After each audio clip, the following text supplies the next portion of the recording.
देखिए पार्श्वस्वत उपन्यासटा आमर कन्धमाल बेलघर अंचल बसवास करते कुटियाकंद जनजाति तांकर विभिन्न पीढ़ी ऊनविंश शताब्दी विंश शताब्दी एकविंश शताब्दी रे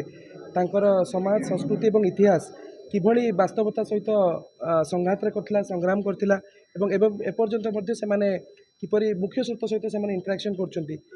ता उपरे हिची एवं ता भितरे आपण गुडाए हिस्टोरिकल फिक्शन एंथ्रोपोलॉजिकल फिक्शन एवं तार स्टोरी पाइबे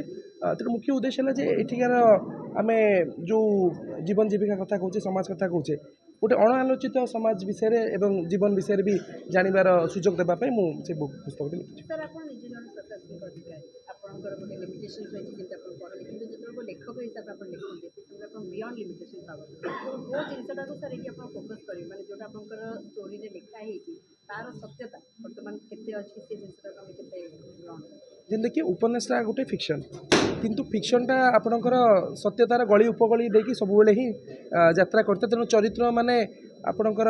से जो गाँ गुड़ा कुटियाकंद गाँ गुड़ाकर किए पिंडा उपरे बसला किए हल करुला किए से पूजा करुला तेणु चरित्र एवं समाज सब बेले पाखापाखि नहीं कि वास्तवता सहित ही गति कर